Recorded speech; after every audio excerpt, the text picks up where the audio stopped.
hermanos, le puse el título a esta enseñanza, Buscando el querer y el hacer de Dios. Buscando el querer y el hacer de Dios. Una de las cosas que más nos cuesta a nosotros, los seres humanos en general, es deshacernos de nuestro yo, de nuestros yoes, de querer nosotros hacer las cosas, de querer nosotros de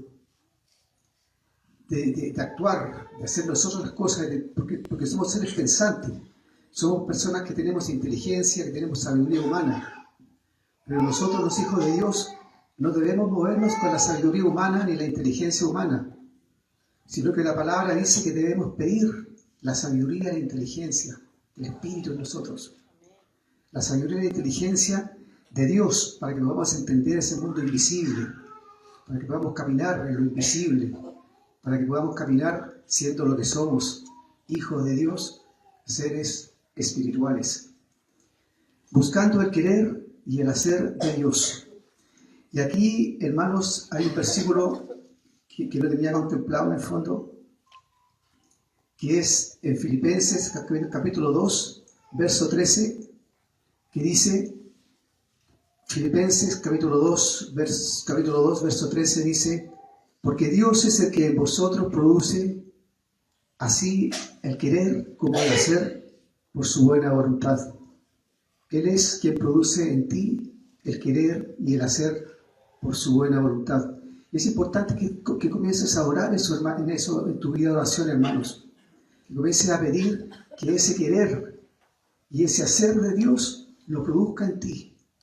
Que Dios produzca su querer y que Dios produzca su hacer en ti. Y que siempre te esté dotando, siempre te esté proporcionando la inteligencia, la sabiduría, el consejo, no de hombres, sino que esa sabiduría que viene del Espíritu Santo, esa que te la da directamente. Hermanos, acá he tomado unos versículos de un salmo, el Salmo de David, el número 37. El Salmo número 37, del verso número 1 al verso número 5. Dice, habla de, aquí está, ¿verdad? El Salmo 37, 1 y 2, dice, pongan atención en esto, hermano, mire, no te impacientes a causa de los malignos, ni tengas envidia de los que hacen iniquidad. Confía en Jehová y haz el bien, y habitarás en la tierra y te apacentarás de la verdad. Deleítate asimismo en Jehová, y Él te concederá las peticiones de tu corazón. Encomienda a Jehová tu camino, y confía en Él, y Él hará. ¿Quién es el que hace? Él. Ese hacer de Dios lo necesitamos. Tú lo necesitas en tu vida, hermano. Yo lo necesito en mi vida. La iglesia la necesita. La necesitamos como iglesia. La necesitamos como hijos, como hermanos, como pueblo de Dios. Necesitamos que el hacer de Dios esté en nosotros, mucho, sobre todo en estos tiempos, hermanos. Si analizamos el camino, este salmo dice, no te impacientes a causa de los malignos. 1. Después dice, en el verso 2, confía en Jehová y haz el bien. En el verso 3, deleítate a sí mismo en Jehová. En el verso 4, encomienda a Jehová tu camino. No te impacientes a causa de los malignos. Confía en Jehová. Deleítate a sí mismo en Jehová. Y encomienda a Jehová tu camino. Ahora, ¿cómo podemos confiar y deleitarnos cuando nos impacientan los malignos? Aquí en el verso 5 dice, el verso 4 dice, deleítate a sí mismo en Jehová. Pero el verso 1 dice, no te impacientes a causa de los malignos. ¿Cuántos impacientes hemos estado alguna vez en nuestra vida acá? ¿Cuántas veces hemos estado, pero asediados, acosados, en que no hay ninguna puerta, ni siquiera una pequeña ventana que podamos ver un rayo de luz? No te impacientes a causa de los malignos. Confía en Jehová y haz el bien. Deleítate a sí mismo en Jehová y encomienda a Jehová tu camino. Ahora vamos a ver una de las experiencias, hermanos, más maravillosas que yo he visto en la Biblia, en lo cual vamos a ver estos cuatro puntos que hemos visto acá.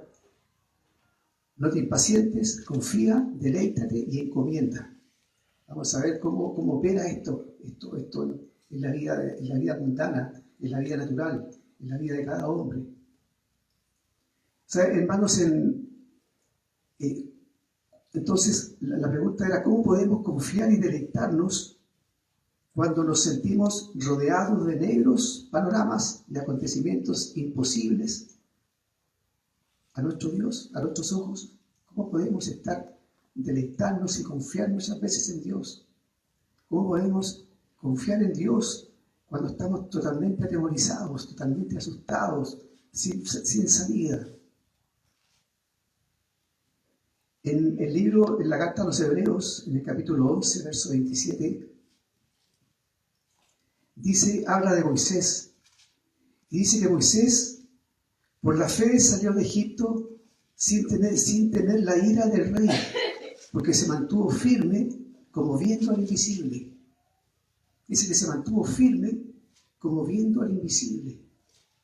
Aquello que no se ve, aquello que tú, a unos momentos más lúcidos de tu vida, los más esplendorosos de tu vida, o los más oscuros, pero oscuros, tú no lo ves. Tú no ves a Dios. Sin embargo, en todo momento, aquí Moisés caminaba como viendo lo invisible, caminando en lo invisible, caminando en lo que no se ve, caminando en eso. Confía en Jehová y haz el bien, confiar en Él, tener fe en Él, tener fe en Dios. Se mantuvo firme caminando en lo invisible. Vamos a ver uno de los casos más extraordinarios relacionados con este tema: caminar en lo invisible bajo la soberanía de Dios. No se te olvide nunca esto, hermanos: caminar en lo invisible bajo la soberanía de Dios. Y la soberanía de Dios es que Él todo lo puede, todo lo alcanza, todo lo hace, todo lo puede. No hay nada que pueda limitar, no hay nada que pueda decir, no, hasta ahí no, a decirle a Dios, ¿sabes qué? No puedo hacer lo que tú me pides. Todo puede, todo está en manos de Dios. En Segunda de Reyes, capítulo 18, número 13, aquí comienza uno de los espacios, hermanos, más maravillosos que yo he visto en esto de lo invisible, en esto de caminar en lo invisible. Dice en Segunda de Reyes 18, verso 13, a los 14 años del rey Ezequías, subió Senaquerib, rey de Asiria, contra todas las ciudades fortificadas de Judá y las tomó. Vino este rey del imperio asirio, de ese imperio que dominaba toda la región, y que ante el paso del rey de Asiria no quedaba nación en pie. No había pueblo que pudiera sobrevivir ante el paso del rey Senaquerib y sus tropas y su ejército, el poderoso imperio asirio. Y dice que Senaquerib, el rey del imperio asirio, tomó todas las tribus de Judá, todas, excepto Jerusalén. Tomó todas las tribus de Judá, pero anteriormente ya había tomado las 10 tribus del norte de Israel. 10 tribus de las 12 tribus de Israel ya habían sucumbido al paso del rey de Asiria, de Senaquerib. Y estas 10 tribus fueron llevadas cautivas a distintas zonas del imperio asirio. Fueron diseminados. Ya esta tierra que ocupaban las 10 tribus fueron ocupadas por otros pueblos, por otras personas, por otras culturas, por otras creencias. Hermanos, comenzaron a tomar. Senaquerib, rey del imperio asirio, tomó todas las tribus de Judá, y quedaba por tomar las tribus de Judá. Ya había tomado 10, quedaban 2, excepto Jerusalén. Anteriormente ya había caído el reino de Israel, es decir, las 10 tribus del norte ya habían caído, hechos prisioneros y deportados a Asiria. Comenzaron a tomar las aldeas y otros pueblos que conformaban la tribu de Judá hasta llegar a Jerusalén. Y allí quedó Jerusalén sola, enmurallada y rodeada de enemigos. Rodeada por este rey Sennacherib, por el imperio poderoso entonces, el imperio asirio. Comenzaron ellos a bloquear la ciudad y nadie entraba ni podía salir de ella. La ciudad debía subsistir con los recursos que tenía. Pues imaginemos, hermanos, cómo comenzó a ponerse negro el panorama. Cómo comenzó a ponerse negro el panorama dentro de la ciudad de Jerusalén, siendo rodeada por los enemigos, en donde nadie podía entrar ni salir. Al leer estos capítulos del verso 19, del verso 18, capítulo 17, 18 y 19, veremos que este asedio se hizo insostenible y Jerusalén vivió momentos de hambruna y muerte, y de mucha urgencia, de mucha premura, al grado que incluso se comían los niños. Anteriormente, si leemos el capítulo 17, veremos cómo caen 10 de las 12 tribus, como les reiteré hace un momento, y dice que llegaron 7 pueblos, allí llegaron 7 ídolos. Se instalaron en la tierra que ocuparon las 10 tribus, en esa tierra que una vez fue santa, hermanos, en esa tierra que fue santa, llegaron 7 ídolos que se posicionaron en esa tierra. 7 ídolos que reflejan a 7 demonios que se apoderaron de toda esa tribu, de toda esa región que ocupaba las 10 tribus de Israel. Y seguía avanzando Sennacherib, y le faltaba tomar Jerusalén. Y ahí estaba Jerusalén asediada, acosada. ¿Cuántas veces te has sentido así, hermanos? ¿Cuántas veces no hemos sentido así? Asediados, sitiados, sin salida, sin saber qué hacer, sin saber qué esperar, sin tener esperanza ni siquiera. Sin embargo, en el salmo que leíamos recién, dice: no te impacientes a causa de los enemigos. No te impacientes a causa de la oscuridad que pueda rodearte, que pueda cubrirte en algún momento determinado de la vida. Porque todos pasamos por esas situaciones. Dice el Salmo 34, 37 que leíamos hace un momento, que confiemos en Él y que nos deleitemos en Él.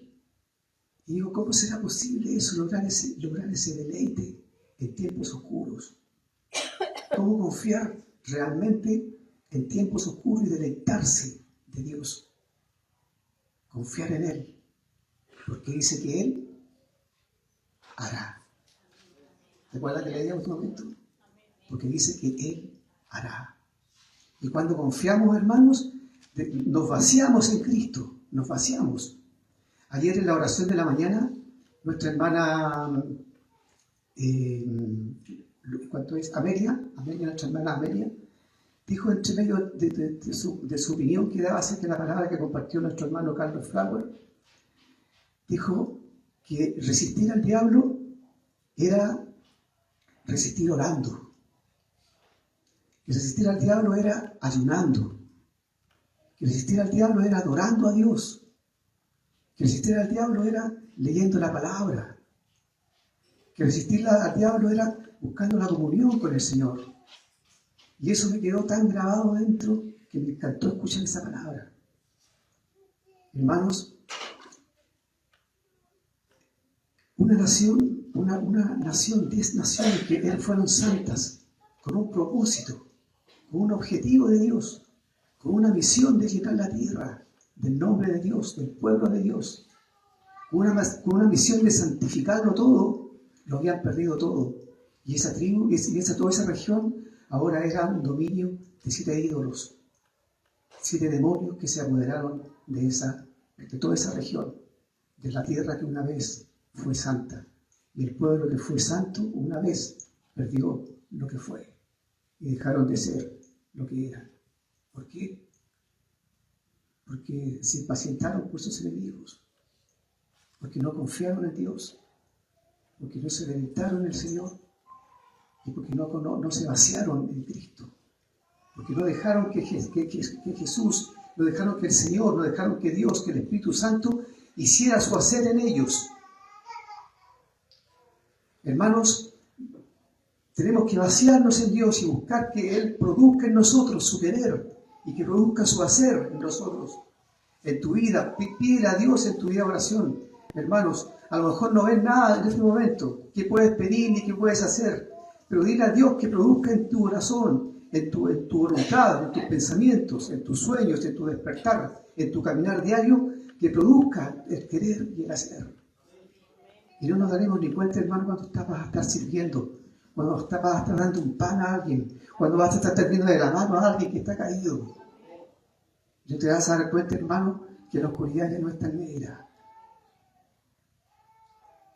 Que el temor ya no es tan fuerte ni tan poderoso. Vas a ver que la luz de Dios va iluminando tu vida y que la palabra de Dios es lumbrera tu camino, que te va a alumbrar tu camino por donde debes caminar. Hermanos, Jerusalén se encontraba en una apremiante realidad y la guerra la vivimos día a día, todos los días, no solamente los días de angustia y necesidad, sino que todos los días vivimos la guerra. No solamente cuando nos sentimos acosados, asediados, con todo oscuro. La guerra se vive todos los días, todos los días. Y cuando tú estás bien, lleno de fuerza, de energía, no es solamente para que vengas acá y saltes y cantes y alabes a Dios, sino que aproveches de fortalecerte, de leerte, de abundante la palabra, para que te puedas sostener en el día malo. De llenarte de oración, de buscar a Dios hasta que te canses, hasta que te quedes dormido buscando a Dios. ¿Por qué? Porque todo eso es fuerza, es energía para el futuro, para los días malos, que te van a ayudar, los que te van a sostener el pie para que tus rodillas no tiemblen tanto cuando estés temblando. Los días buenos, hermanos, la guerra también está. En el Salmo de David dice, que leíamos, no te impacientes a causa de los malignos. Confía en Jehová y haz el bien. Deleítate a sí mismo en Jehová y encomienda a Jehová tu camino. Confía en Él y Él hará en tu vida. Él hará en la iglesia. Él hace. Así como lo que leíamos hace un momento, que Dios es el que produce el querer y el hacer. ¿Es posible no impacientarse y seguir confiando en Dios? Es posible. Es posible. Leíamos que David, el siervo Moisés, caminaba en lo invisible. Caminaba en esa fe ciega, en ese caminar ciego muchas veces de la fe. En ese caminar que no es todo oscuro para adelante, pero igual tiene que seguir caminando. Y de repente se te vuelve lámpara es a mis pies tu palabra, dice el salmista. De repente empieza a ver una lucecita, algo tan pequeño, una lucecita chica de esperanza que empieza a guiarte en medio de la oscuridad. Confía en Dios y Él hará en ti. Encomienda a Jehová tu camino. Encomienda a Jehová tu camino, lo que tú quieres, lo que tú piensas, lo que tú anhelas, lo que temes, a qué le tienes miedo, lo que sientes. Encomiéndalo a Dios y deja que Él actúe en tu vida. Deja que su Santo Espíritu de Dios actúe. No te vayas por las tuyas. No hagas cosas sin orar primero. No hagas cosas sin buscar el consejo de Dios. No hagas cosas sin buscar la luz de la palabra de Dios. Esfuérzate, ayuna en los días malos. Aprende a usar para tu bien el sacrificio. Que el ayuno sea un sacrificio que se convierte en un producto, en un fruto sano y poderoso en tu vida. El ayuno, hermano, tanto como la palabra, como la oración, son las herramientas de guerra más poderosas que pueden haber en la vida del discípulo. Ahora, hermanos, vamos a pasar al capítulo 19 de Ezequías. Y aquí vamos a ver 3 tipos de hacer. Bueno, en el capítulo 37 veíamos que encomienda a Jehová tu camino, confía en Él y Él hará. Aquí vamos a ver 3 haceres. Vamos a ver 3 hacer de Dios. Y cómo se maneja en lo invisible. Pon atención, hermano, a esto. Veamos los siguientes capítulos del libro de Segunda de Reyes, capítulo 19, verso 1 y 3. Dice en el verso 1, cuando el rey Ezequías lo oyó, cuando supo que estaban todos rodeados, qué sé yo, y estaban los enemigos ahí ejerciendo presión para que se rindieran, para que abrieran las puertas, para que se rindieran entre ellos. Y ahí estaba soportando el pueblo. Cuando dice que cuando el rey Ezequías lo oyó, es decir, aquí lo oyó a un Rabsacés, a un enviado del rey sirio, amenazando que si no se arrepentían, venían todas las penas posibles para ellos. Cuando lo oyó Ezequías, dice que rasgó sus vestidos y se cubrió de cilicio y entró en la casa de Jehová. Y aquí vemos el hacer del hombre, hermanos. Aquí vemos el hacer de una autoridad, de la máxima autoridad humana, civil de ese entonces. El hacer de, ¿qué es lo que hizo Ezequías? Rasgó sus vestidos, con su corazón, lo tomó y lo arrodilló frente a Dios y se cubrió de cilicio, se humilló y entró en la casa de Jehová.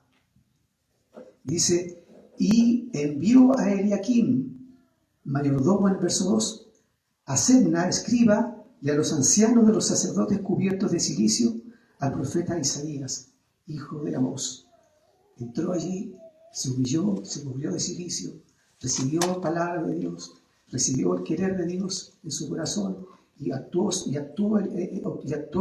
Ezequías y mandó a estos varones a donde el profeta Isaías, para que le dijesen, así ha dicho Ezequías, este día es día de angustia, de reprensión y de blasfemia, porque los hijos están a punto de nacer y la que da a luz no tiene fuerzas, está sin suministros, sin fuerzas, sin nada, solo el aliento de buscar a Dios. No te impacientes a causa de tus enemigos. Confía en el Señor y Él hará. Deleítate en Él. Encomienda a Jehová tu camino y Él hará. Aquí vemos cómo funciona esto. Aquí vemos esta palabra, cómo está funcionando acá. Cómo está funcionando, hermanos. Vemos a un sacerdote, a un rey que rasga su vestidura, su corazón ante Dios. Pide la dirección de Dios. Manda a avisar al profeta Isaías. Ven como el Señor empieza a poner el querer en uno. Cómo empieza a dirigir a su pueblo en medio de la oscuridad. Después entró a la casa de Dios y dobló sus rodillas, su corazón hasta sus suelos y los dobló ante Dios. Después vemos cuando estos varones llegan a donde Isaías y vemos el hacer de Isaías. Vemos lo que hace Isaías. Vemos lo que hace Dios a través de Isaías. Dice, ¿qué hizo el profeta al escuchar a los mensajeros enviados por el rey Ezequías? Dobló sus rodillas, oró al Dios de los cielos. Dos haceres, el mismo espíritu. El hacer de Ezequías y el hacer de Isaías. Les aconsejo que lean bien el capítulo 16, 17, 18 y 19 del segundo de Reyes. Leanlo completo tranquilamente. No te impacientes a causa de los malignos, confía en Jehová, deleítate a sí mismo en Él y encomiéndale a Él tu camino y Él hará. Veamos qué hace. Al llegar los mensajeros, el profeta les dice en el capítulo 19, versos 6 al 7, Segunda de Reyes, capítulo 19, versos 6, versos 7, les dice, y Isaías le respondió, así diréis a vuestro Señor, es decir, así le dirán al rey Ezequías, así le diréis a vuestro Señor, así ha dicho Jehová, no temas por las palabras que has oído, con las cuales me han blasfemado los siervos del rey de Asiria. Esto le mandó a decir el rey de Asiria, el profeta al rey Ezequías, que no temiera, porque ellos habían blasfemado, lo habían blasfemado a él, y que dejara todo en sus manos en el fondo. Dice, ¿pero qué va a hacer el Señor? ¿Cuál fue el hacer? ¿Qué es lo que va a hacer el Señor? Le dice acá en el verso 7, hermano, y fíjense bien en este verso, no se olviden nunca en sus vidas, porque tiene que ver con esto de caminar en lo invisible, de poder ver lo que no se ve, de poder pensar como piensa un hijo de Dios, un ser espiritual, de pensar en lo infinito, en lo invisible, y aprender a caminar como tantos varones han caminado, caminando en lo invisible, en lo que está, pero no se ve, pero está. Dice en el verso 7, he aquí, pondré yo en él. ¿En quién? En Senaquerib, en el rey asirio. He aquí, pondré yo en él, ¿qué? Un espíritu. Pondré yo en el rey de Asiria un espíritu. Entonces él oirá un rumor y volverá a su tierra. Esto es lo que dice que Dios va a hacer. Mira, yo voy a poner un espíritu dentro de él. ¿Quién ve eso? Ni siquiera lo vio Senaquerib. Fue todo hecho en lo invisible. Porque el Señor dijo, yo pondré en él un espíritu y oirá el rumor. Y volverá a su tierra y haré que en su tierra caiga espada. Veamos qué pasó en el mundo humano ahora. Capítulo 19, versos 35 y 37.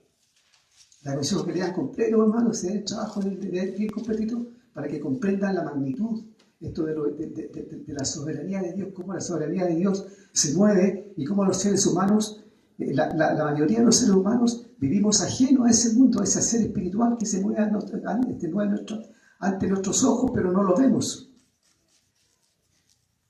Dice en el verso 35, y aconteció que aquella misma noche, y aquí comenzó el hacer de Dios, fíjense, en el verso 35, el mismo capítulo 19, dice, y aconteció que aquella misma noche salió el ángel de Jehová y mató en el campamento a los asirios. ¿A cuántos? A 185,000. Salió un ángel de Dios y mató en el campamento de los asirios a 185,000 personas. 185,000 de esos enemigos que estaban rodeando a ese pueblo asediado, ese pueblo que estaba en oscuridad, ese pueblo que estaba allí temiendo, ese pueblo que estaba allí apremiante, ese pueblo cuyo rey rasgó sus vestiduras y se encomendó a Dios. Ese pueblo que, hermano, que estaba desesperado, que llegaron a comerse a niños, que llegaron a rifarse los niños entre ellos y comérselos, porque el hambre los asediaba. Estaban en tal periodo de opresión, en tal asedio, que estaban esperando morir muchos. Pero este rey, hermanos, buscó el hacer de Dios, buscó el querer de Dios en oración.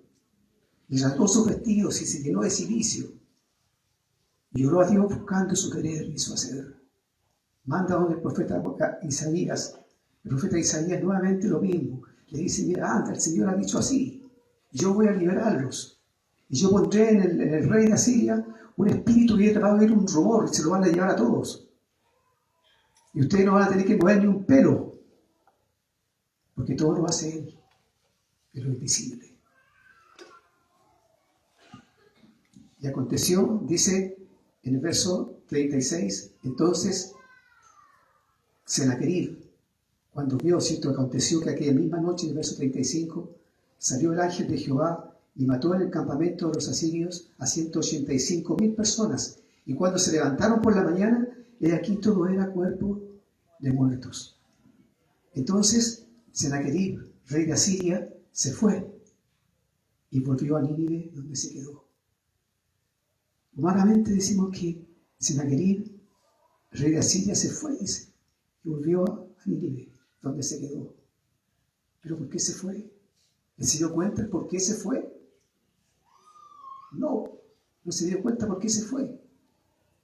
Porque si leemos anteriormente dice que él oyó un rumor, que había alguien que se estaba levantando un ejército en tal parte. Entonces él se va. Pero ese rumor que escuchó era el espíritu que Dios había puesto en él. Y se lo lleva. Es lo invisible, hermano, hasta aquello que no se ve. Y humanamente vemos a un rey que de repente se va y todos se empiezan a ir con él. Aparte de los 185,000 muertos que había. Y nadie hizo nada. Nadie hizo nada. Como que de la nada, de la noche a la mañana, amanecieron siendo tapizado el suelo, el campamento con 185,000 muertos. Y nadie hizo nada.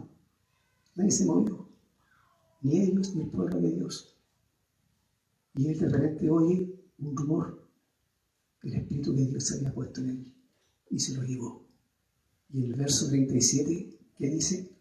Y aconteció, dice que en el verso 36, entonces Sennacherib, rey de Asiria, se fue y volvió a Nínive, donde se quedó. Y aconteció que mientras él adoraba en el templo de Nisroch, su dios, Adramelech y Sarecer, sus hijos, lo hirieron a espada y huyeron a tierra de Ararat, y reinó en su lugar Esar-Adón, su hijo. Así murió Sennacherib, asesinado por sus hijos en el templo de sus demonios. Así murió. ¿Alguien hizo algo, hermano, en esto? ¿O todo lo hizo Dios? Todo lo hizo Dios. ¿Por qué? Porque Él hace. Porque Él hace, hermanos.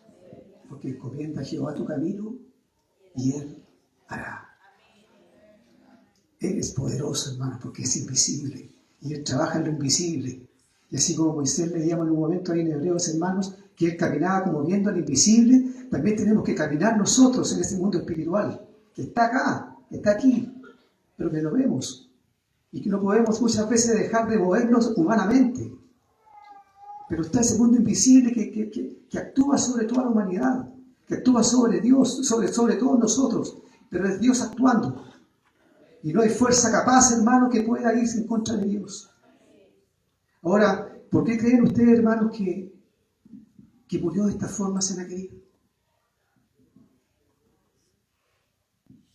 ¿Por qué creen que Sennacherib murió asesinado por sus hijos?